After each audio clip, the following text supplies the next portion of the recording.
Hello, reptile entrepreneurs. This is Bill Strand, and today I bring you an interview with Justin Kobylka of Canova.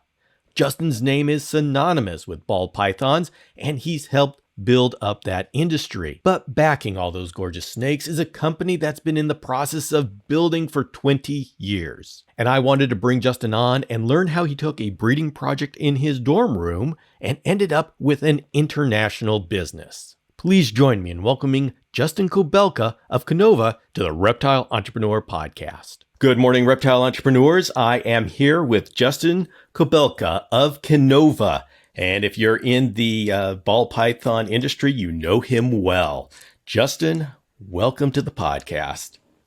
Thank you. Thanks for having me. I'm honored. It's really great to have you on because you were one of the architects and you built up part of the ball python industry. You're one of the people who built it up. And so you're going to be very valuable as to your perspective into how the community grew and where it is right now. And but let's start off with just giving a baseline of an introduction to Canova. Sure. So Canova Reptiles, it's Canova Reptiles. We kind of shortened it to Canova. Okay. We've been Canova now for about 4 or 5 months. Prior to that, we were Kobylka Reptiles for many years. And we currently are a ball python breeding facility. We have about 5 employees now, including me. I consider myself an employee of the business. And we're team members, right? And we deal with about 1,500 ball pythons as far as our stock. And then we hatch about 12 to 1,500 babies per season. And we are just honored to have an insanely amazing market that we sell into here in the U.S. and we sell about 30 to 40% overseas as well. Okay. Of our babies. So we have quite an international market that seemingly grows every year as well. So it's been an amazing 20-year journey. This is our 19th year. I'm rounding it up, and it's been incredible. Okay. So I want to go back to the beginning, but not the beginning of reptiles, but that first day that you said, I'm going to make this a business. Or can I make this a business? Let's go to that point. Take us to the point where you first said, I wonder if I could do this. I think I stumbled into it in more ways than one, because although I came from a background where most of my relatives were entrepreneurs, I never felt like I had any specific ability or understanding of how that works. Okay. And so for me, it started out as the love of reptiles in general. And then in college, it became the love of actually breeding the reptiles for the first time. We worked with milk snakes and Cinnalone milk snakes and some corn snakes and that sort of thing. But it was probably about 5 years later where I thought, well, this is actually something that, there could be some income from. There's something that maybe I'll actually support my life with it a little bit. And I don't remember that exact moment.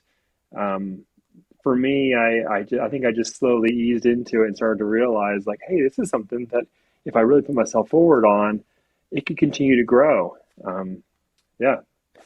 Do you remember how much of that was, hey, there is a market for this, and so I'm going to service that market, and how much of it was, this is my passion, and I'm going to do it no matter how much money I get back from it? It's definitely a passion initially. Okay. I realized that there was money in it, and it was from some of the original ball python breeders of the time, people like Ralph Davis especially. He was one of the early ball python breeders that was really out there on the internet and showing not just the ball pythons, but the lifestyle and everything. He was very flamboyant in the sense that he was very, very open about, hey, there's all this money and this and that. And I loved snakes. And then I thought, well, here's a chance. Here's a situation where I love snakes, and these snakes actually are worth something that I could see actually growing into some value. I did not understand the market at all when I got into it. Like, I had the smallest understanding of what I do now about it, but I just loved the snakes. And so I just started being very passionate. I started talking about it constantly to everyone about these ball pythons. There's these white ball pythons, these albino ball pythons, and they're amazing. And I just became a cheerleader for my dreams, essentially. So much so that one of my relatives, my uncle, came to me and said, hey, can I invest in ball pythons with you? And that scared me really bad. It really did, because I didn't want the pressure of Yeah. my family paying, investing in my dreams. I knew that it had to work, and I had to, there's a lot of pressure, but it made something possible that was impossible otherwise for me. And he actually pushed me pretty hard to accept his investment Mhm. into these initial animals that I got started with. Yeah. People don't realize that it sounds great when you have family investing. Oh, I've got some money, but the pressure that comes along with that is pretty immense. Yes, it was the first loan I'd ever taken in my life. In fact, he started out more of a partnership kind of situation, where he's like, "Well, let's do this together." Mhm. But now looking back at it, I think a lot about, like, it's really about, these businesses are about people power, and finding someone who has that kind of passion is more important than, I think, even just a business idea. Mhm. Like, because I think my uncle saw in me somebody who wasn't going to fail. Like, I had Good. way too much passion to fail. I was way too serious about it, and so much so that he was pushing me to take his money, even when I wasn't even really asking for it. Mhm. It was quite an involvement of the business. So, what was it like in the early days trying to build a business? Because we know building a business, yeah, there's that honeymoon period where everything's going great. You're spending money. That's the honeymoon period. But then it comes down to the point where money's got to come back in. Tell us about that point in your building the business. So I definitely slow roaded it compared to a lot of people. Nowadays, if I was looking to do it all over again, I would know exactly what to do, and I'd spend a lot, and I would make the right choices, and etc. Back then, I was never really sure what the right choices for the market were, and the ball python market at the time was very different than it is now. Back then, it was really based on, we have these new mutations, we're reproducing more of them and selling them to the market. And it was more about one gene at a time. Like, we have a new albino, let's make albinos. And we're going to make albinos until something new comes along. And then we're going to make those until those get cheap. And then we're going to make something else until those get cheap. And I initially got in with that same kind of idea, because that was the business model that everyone had. But pretty early on, I was like, well, we can combine these and actually stack these genes and make new stuff. Mhm. And that interested me a lot more than just making more of something. Making more of something was something I'd already done a little bit with the king snakes and everything. And I liked the idea of improving the look of them, making them look better over time, and also stacking genes to make new things that had never been seen. And so early on, at a time when I really, probably from a just strictly business point of view, I probably should have done what the market was doing, which is just reproduce these genes to get the money back, to pay back my uncle, to do these things. But what I actually did was something that, I was in that honeymoon period. I was just in love with the whole process. I was in love with what I was doing. I was in love with the idea of these morphs and where it could lead. And I was not thinking about it as, well, I've got to build something here that makes money or anything like that. Mhm. And so early on, I started producing these genes, putting them together, making animals that have genetics that are hidden, right? They're multi-het heterozygous animals, and creating things that at the time very few people were doing. And what I was doing is I was holding back most of those babies. I was just like reinvesting in myself the money that I did not make by selling them, Mhm. right? Mhm. And my goal for the first 5 years was pay back my uncle. And so I would sell just enough to pay him back his monthly amount every month with interest. And I literally did not make a dollar on the snakes at all during that time. I would hold back my animals or purchase new ones. Everything went back in, kept my job, and I had a good job that was. I mean, it wasn't great paying, but it was good and nice and steady. And so I just, every night I'd come home, work on the snakes, and it didn't even feel like work. Mhm. Like a lot of times if you're just fully passionate about it. So it was a process to get through that period, but it was I never felt like work to me. Could you explain the ball python market to somebody who's not in the ball python market? It just seems like a strange thing where you keep come up with these different colors, and who's buying these different colors? And is it just breeders buying the different colors? And how does that work? Right. It's really interesting. It's like if you combined reptiles with Pokemon in a way, or or these other collectible things that are Beanie Babies or whatever fad of the day. And the difference is that it never really stops, and there's always new people interested. So basically you have these different genetics. They all came out of the wild initially, or vast majority came straight out of the wild, and all we've done is slowly stacked these different naturally occurring mutations, stacked them to create different looks. And so we have a vast variety, well over 10,000 different individual combinations now of these ball pythons, which is only skin deep. In the end, they're just a ball python underneath. Mm-hmm. But it has an amazing mass appeal for people because, first of all, they're just pretty much the best pet snake. I mean, you could make some arguments against that, but they're very docile. They stay relatively small. And I think the thing that lends to them the most to them is the fact that they're pretty much kind of sit in your hand. Mm-hmm. Some people hate that they don't move around their cage much, or they're not very visual. But when you're actually holding them, you can actually hold them. They're not like leaving you constantly, right? Like running away. So there's like both sides to that. And because it's such mass appeal, because they stay small, because they don't mind the small caging and that sort of thing, they've just become like the ultimate pet snake for most people. Okay. And then they find out, look, hey, I can get all these colors and patterns. And hey, I could maybe make some of these colors and patterns. And so there's a hobby aspect, a project aspect, a collection aspect, and it all kind of plays into our human nature desire to create. Yeah. And so it just grows and grows and grows. And it never stagnates.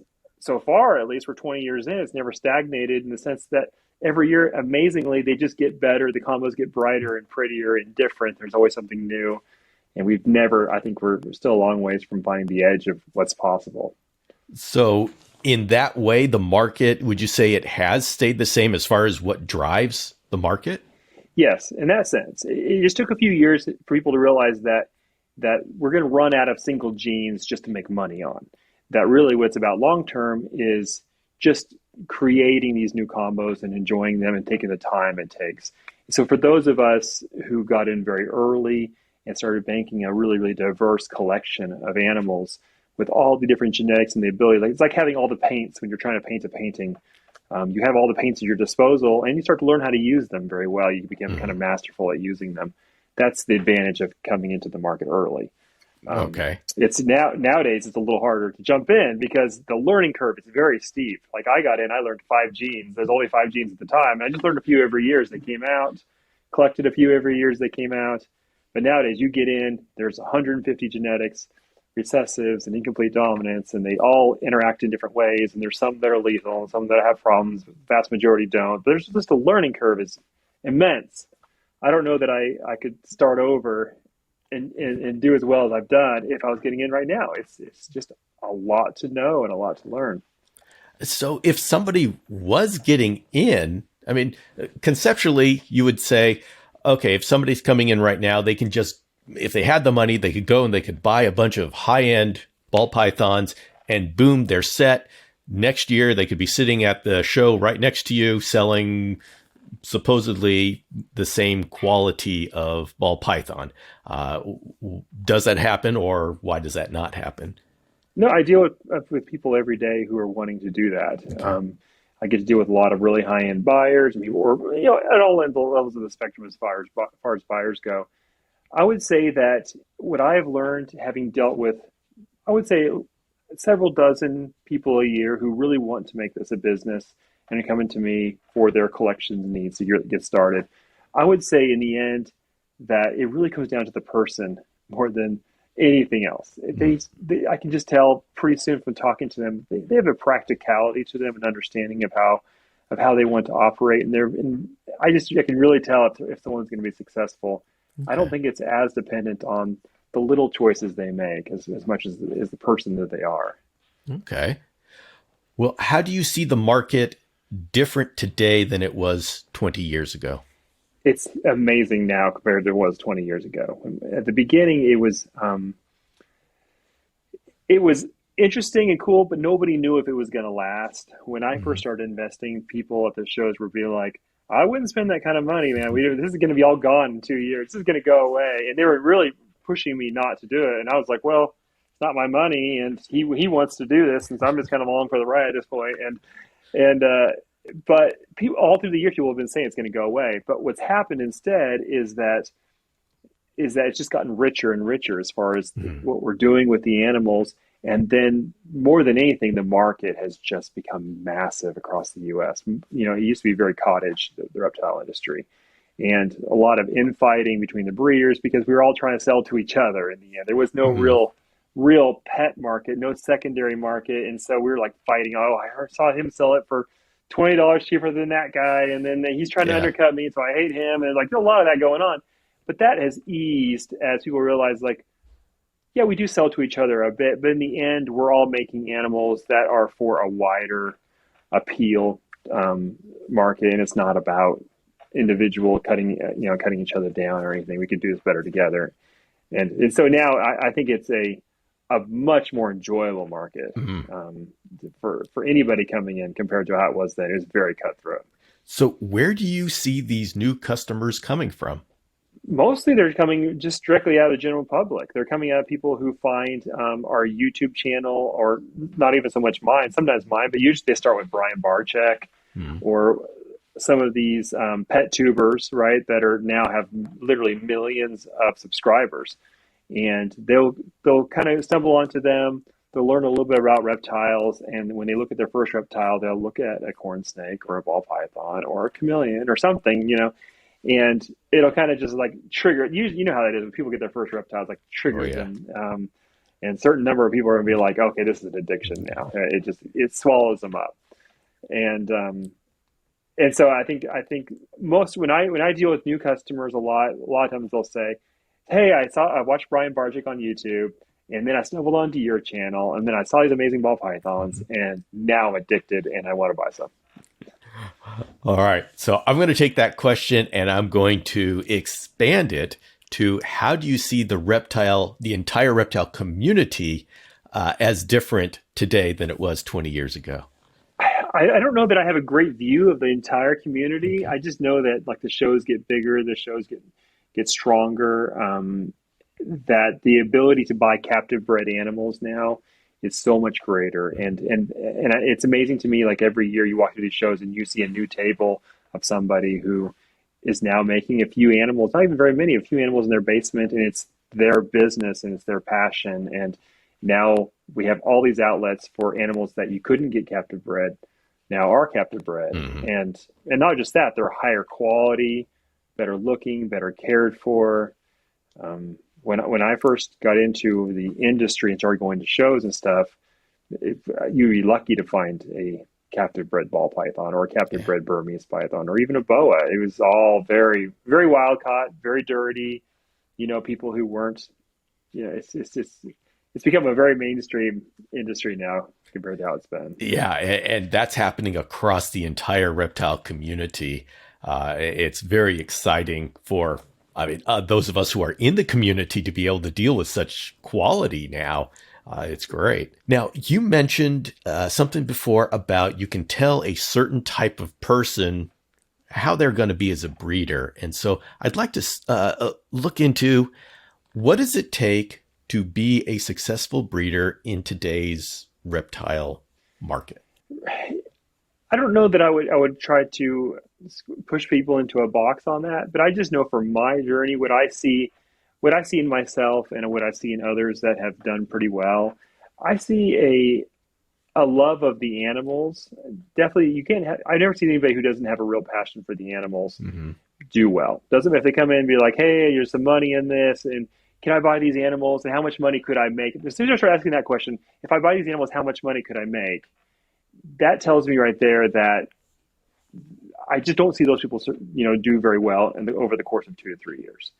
When I see people by contrast, people come in and be like, I love this project. I love these animals, and I think I can make this a business. Could you help me learn how? That is a whole different way of going at it. And I just find that those people will be around long term. And then combine that with the fact that I think in someone who has an entrepreneurial spirit, there is this attitude of I'm going to figure it out versus I need someone to tell me how. And we all are standing on the shoulders of people who came first to learn how to do things. But at the same time, there has to be this thing where I'm going to just get my feet wet. I'm going to get a little dirty. And I'm going to make a few mistakes, but I'm going to do something until I learn. And when I see someone doing that, and they'll be like, "Hey, I got this rack. I hooked it up. I put the heat probes in. It's going a little hot. So I messed with this and I figured it out. And then I was wondering if you had a question. If I had a question about this, I can't figure it out." That's someone he's in the weeds with it. He's trying to figure it out. Yeah. And they're like, "Okay, I have these girls. They've got follicles, and I ultrasounded it. And I'm not sure what happened here, but those are the kind of questions of like this person. They're going to make it. Yeah. They're just in it. They're just in it, and they're not too afraid to make a mistake. And to me, that is a big part of it.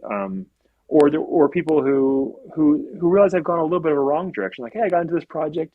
I don't think there's really any life to this. I'm thinking about pivoting into something else versus just going down with the ship. Those sort of practicality is what I look for in somebody.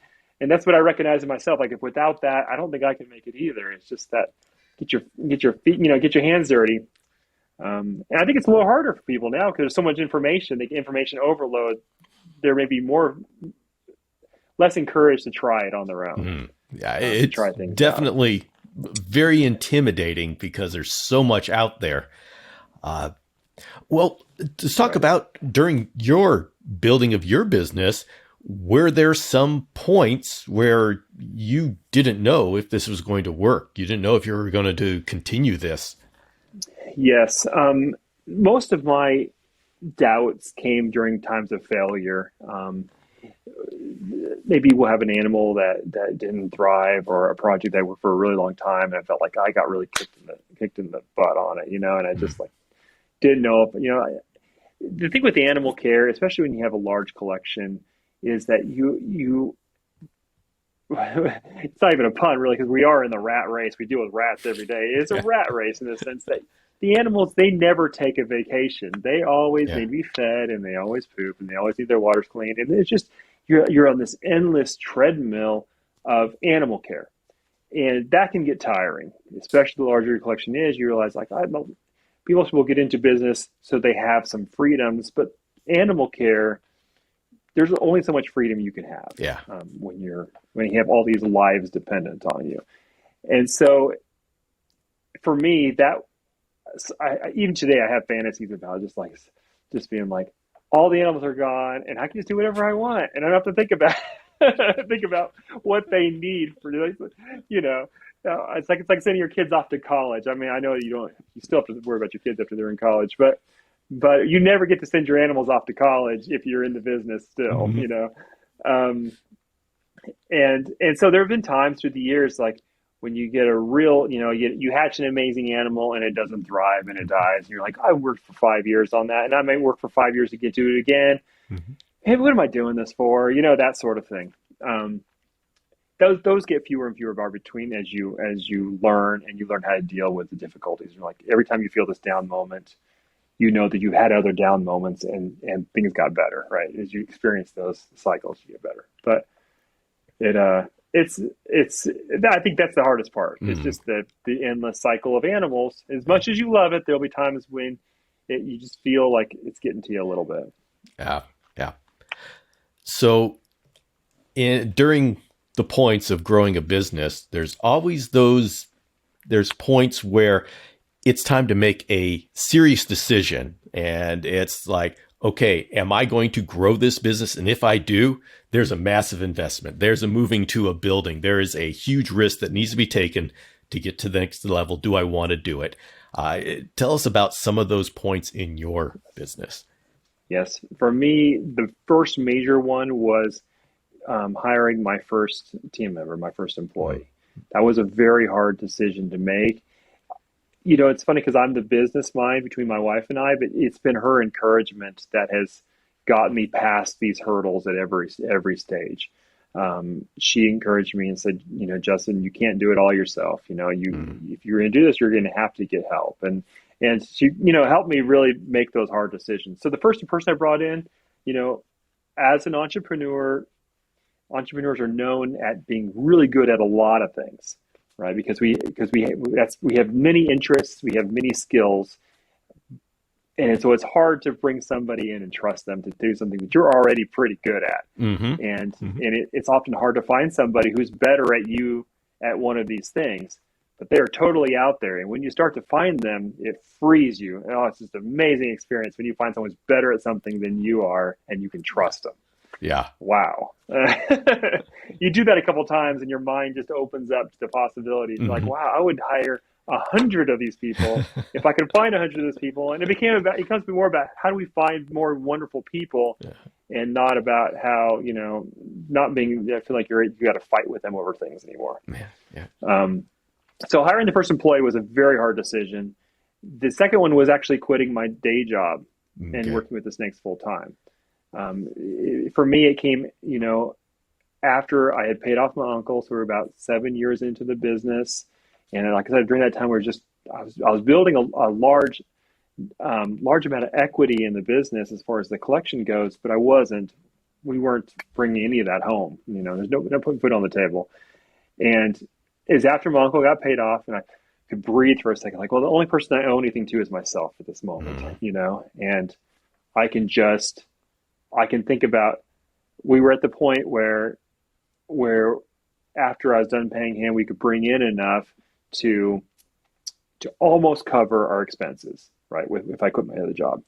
And then my wife, she's so smart. She says, well, if you're almost covering your expenses and you're just working the evenings and every extra minute you get when you're not at your job, imagine if you were to dedicate 100% of your really good, solid waking hours on the business. You could push 20% more. I'm like, I probably totally could.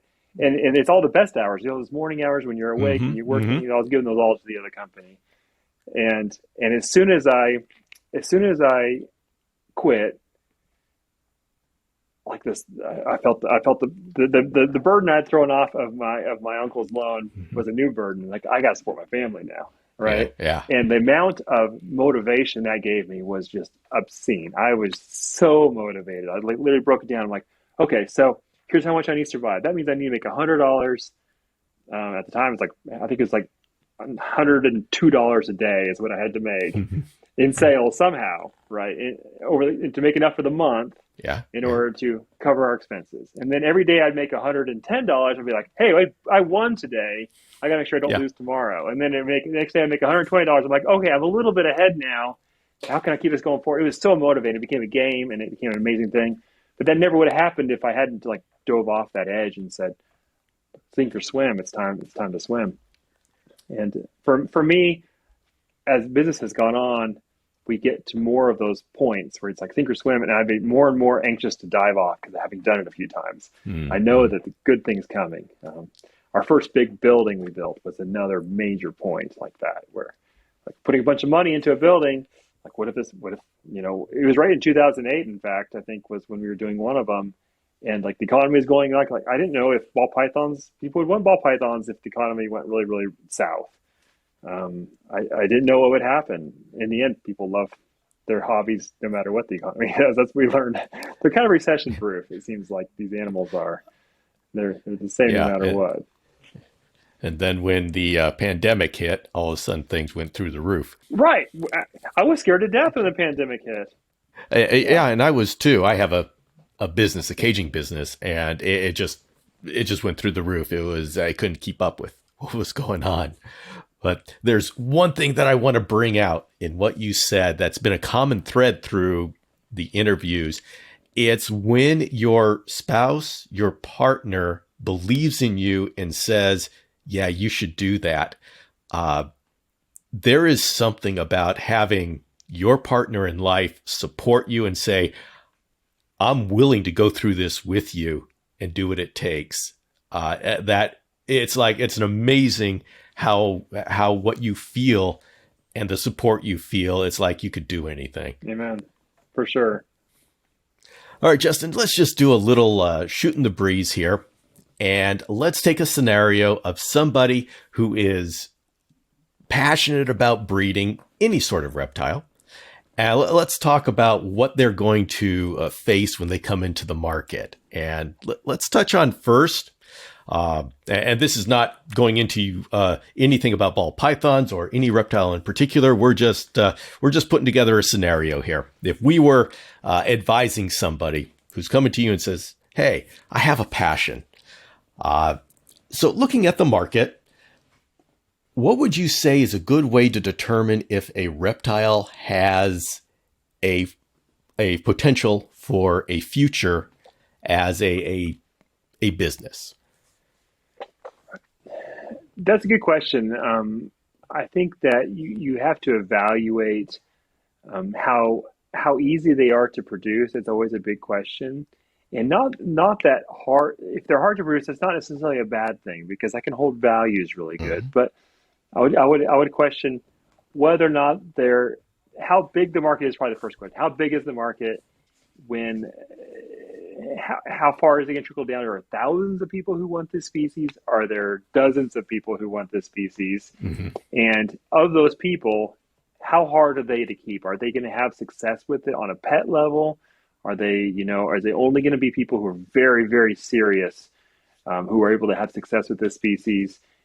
That's the question I'd ask: how big the market is, first of all, and whether or not it's going to be a growing market. How can you fit in like that? And then based on those answers, I think you start looking at values and how the cost to produce and that sort of thing.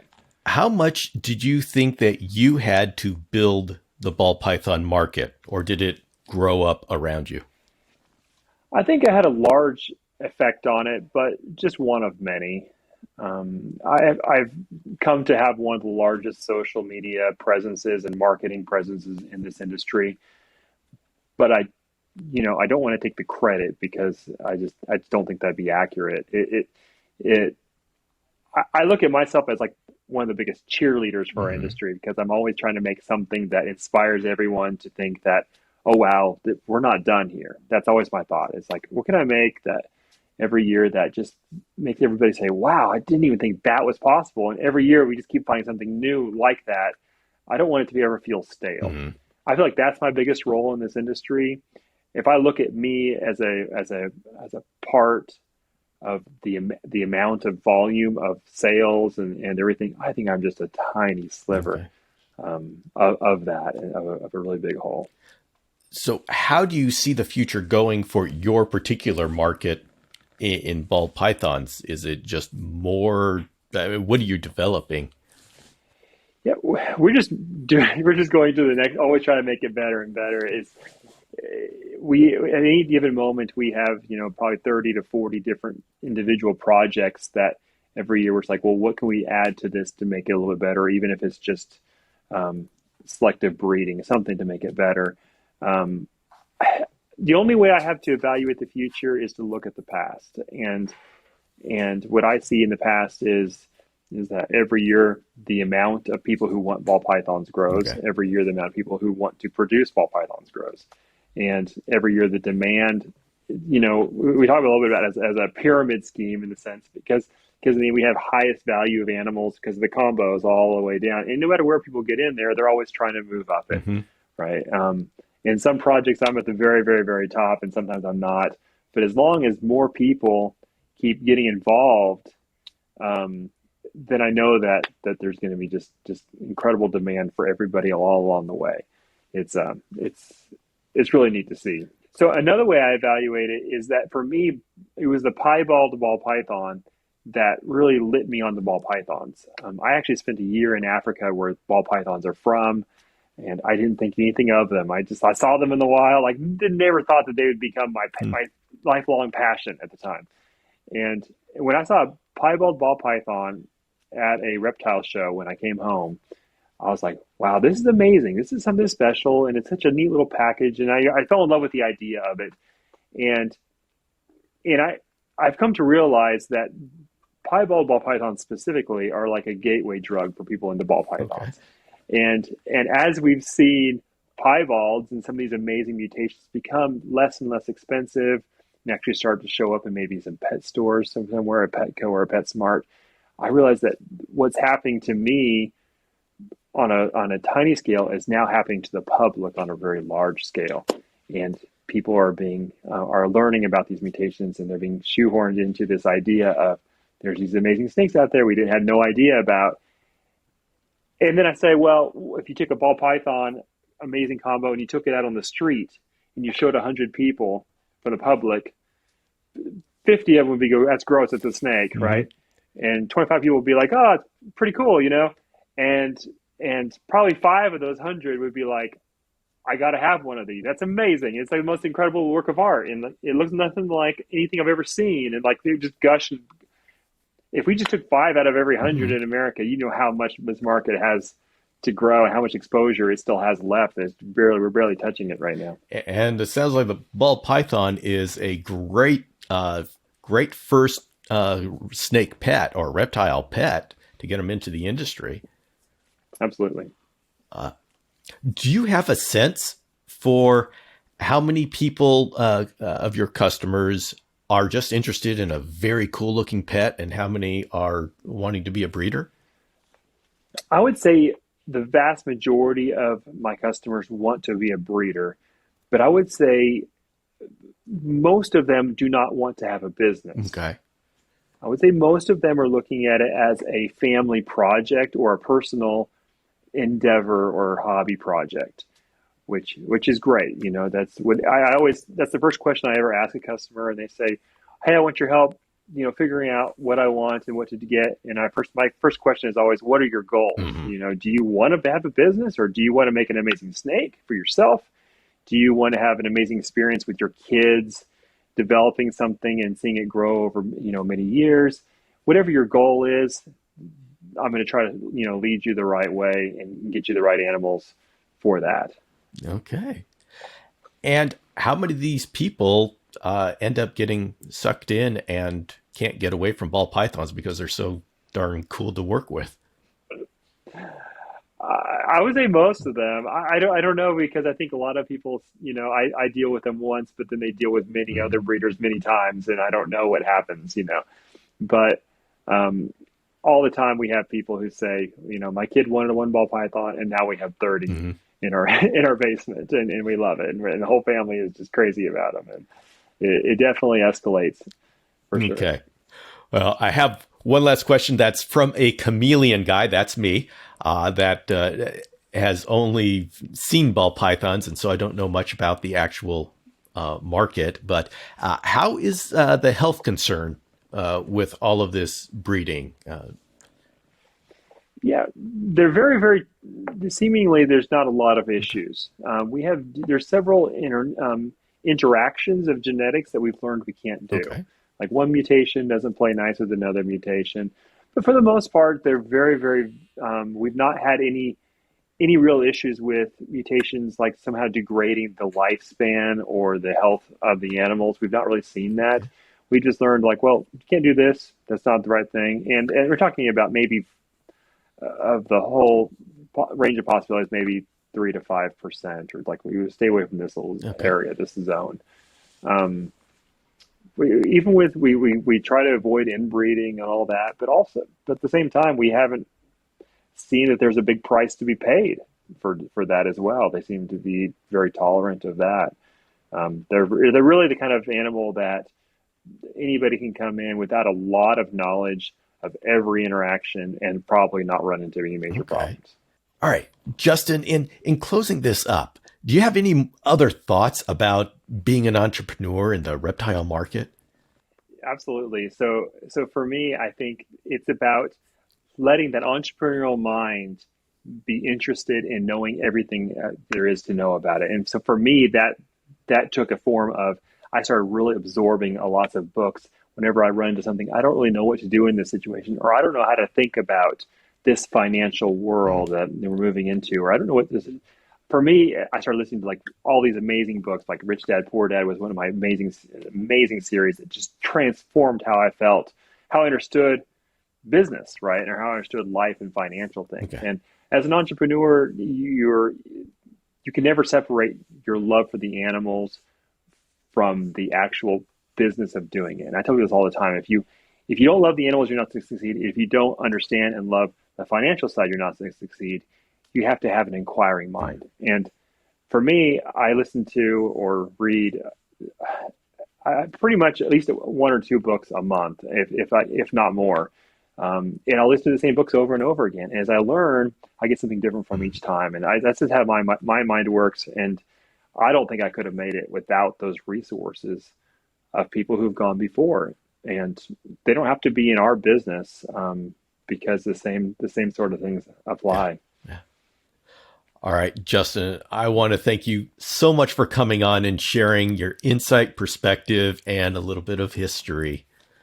My pleasure. It's been amazing. I've enjoyed it a lot. And it's always fun to talk about this, because most podcasts just want to talk about the animals, which are amazing, but that's only, like I said, only half the equation. So it's fun to talk about the other side.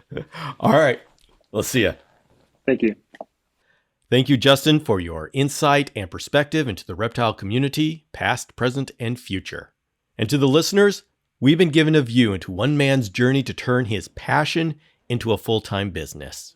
It obviously is not easy. It takes a lot of work, but I'm hoping that you see from the people I bring on week after week that it is possible. So I invite you to dream a little, sweat a lot, and help chart the future of our reptile community. Thank you for joining me here. This is Bill Strand signing off, and I will see you next time on the Reptile Entrepreneur Podcast.